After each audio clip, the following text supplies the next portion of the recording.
KBS 평화의 소리 KCR 11시 종합뉴스 뉴질랜드 뉴스입니다. 오늘 오클랜드 시민들은 금년 들어 일부 지역은 0도 가까운 온도지만 다른 지역에서는 영하의 가장 추운 기온에 아침을 맞이했습니다. 오클랜드 남부 일부 지역은 아침 7시 현재 영하의 기온을 기록했으며 오클랜드 도심도 2도로 나타났으며 남섬 테카포 지역은 밤사이 영하 6도까지 내려갔습니다. 기상청 관계자는 오늘이 금년 들어 가장 추운 날씨라고 말하며 웨누아파이는 최저 1도, 아드모아는 영하 1도로 밝혔습니다. 뉴질랜드 북섬 대부분의 지역들이 서리가 내렸으며 북섬 중부 고산 지역에는 많은 양의 눈이 내려 일부 도로들이 통제되고 있습니다. 북섬 대부분 도시들은 가장 바람이 많이 불고 추운 곳으로 알려진 웰링턴보다 더 추운 아침을 맞이했으며 오클랜드 낮 최고 기온은 12도에서 13도 정도지만 맑은 날씨가 될 것으로 예보됐습니다. 코비드19 사태로 대학 교육을 위한 해외 유학생들의 입국이 금년도에는 어렵고 내년부터 가능할 것으로 지정부 장관이 밝혔습니다. 대학교육협회인 유니버시티스 엔젯은 금년 2학기에도 유학생들이 돌아오지 않으면 4억 달러 이상의 손실을 보게 되며 해외 유학생들을 위해 국경을 오픈하도록 요청했지만 그란트 로버트슨 재무부 장관은 최근 귀국하는 키위들이 늘어나면서 보건, 검역과 관리 능력에 집중되어 있어 유학생들을 입국 허용은 가능하지 않을 것으로 답했습니다. 로버트슨 장관은 전 세계 곳곳에서 1, 2차 감염 사례들로 어려움을 겪고 있지만 뉴질랜드는 어떤 의미에서 가장 안전한 나라고 더 많은 키위들이 돌아올 것으로 기대된다고 한 라디오 대담 프로그램에서 말했습니다. 그는 해외 유학생들을 격리 검사하여 국내 유입이 안전하다고 확신이 있을 때까지 어렵다고 하며 금년 안에는 이루어지지 않고 내년도부터 가능할 것으로 기대한다고 덧붙였습니다. 90%에 이르는 뉴질랜드 어린이들이 지난 한 해 동안 미디어 내용들에 대해 괴로움을 받으며 불만을 보인 것으로 한 조사 결과에서 나타났습니다. 록다운 이전에 NZ On Air와 방송윤리위원회인 브로드카스팅 스탠다드 어서리티는 1,100명의 10살 이상의 어린이들을 대상으로 실시한 조사에서 성관계, 폭력, 동물학대 등의 내용으로 당황하거나 놀라운 장면에 노출됐습니다. 또 기존의 TV 채널보다 넷플릭스와 유튜브 같은 서비스들을 더 많이 보고 있는 것으로 나타났습니다.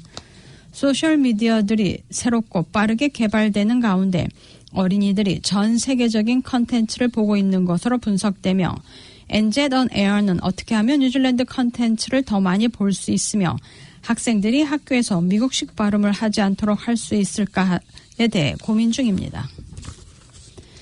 새로운 조사에 따르면 재정적으로 가진 사람들과 가지지 못한 사람들 사이의 격차가 벌어지고 있습니다.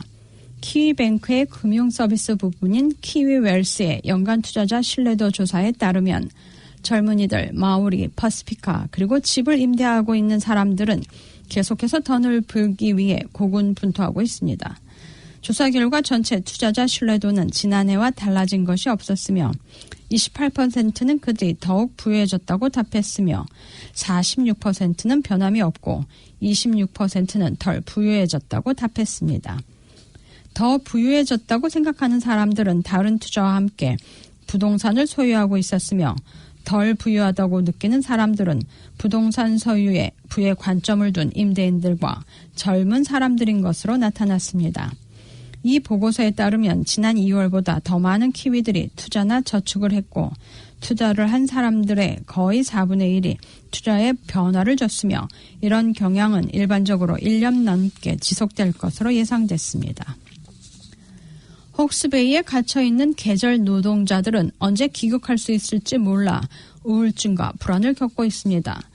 5월에 귀국할 예정이었던 태평양 출신 1,500명 이상의 근로자들이 여전히 이 지역에 있으며 공식적으로 계절 작업은 끝났고 유급일은 거의 없는 상태입니다. 린 톰슨 운영 관리자는 헤이스팅스에 있는 조지 애플시드에 고용된 117명 사모아 노동자들의 정신건강과 복지가 현재 회사의 가장 큰 걱정거리라고 말하면서 거기에는 우울증, 불안, 분노가 있으며 문제는 그들이 돌아갈 날짜가 정해지지 않았다는 것이라고 말했습니다. 톰슨 관리자는 조니 애플시드사가 현재 사모아 근로자들에게 일주일에 20시간의 유급 근무를 제공할 뿐 이는 기본적인 생활비만 감당하며 아직 집으로 가기 위한 저축을 전혀 할 수 없음을 의미한다고 말했습니다. 이번 총선과 함께 진행될 국민투표에 대한 선거용지의 인쇄 실수가 발견되어 모두 폐기되지만 그만큼의 비용이 추가로 들게 됐습니다. 이번 총선에는 마지막 순간의 결정, End of Life Choice와 캐나비스 허용 등 2개 안건에 대한 국민투표가 같이 진행되는데 오클랜드의 한 인쇄소의 실수로 인해 이번 주 발송될 선거용 안내 책자들이 모두 폐기됐습니다. 투표용지 일부가 마지막 순간의 삶을 선택할 수 있도록 허용하느냐는 질문에 대한 답, 예스와 노 중에 하나가 굵게 인쇄되어 이를 선별하기가 어렵기 때문에 300만 부 전량을 폐기토록 결정된 것입니다.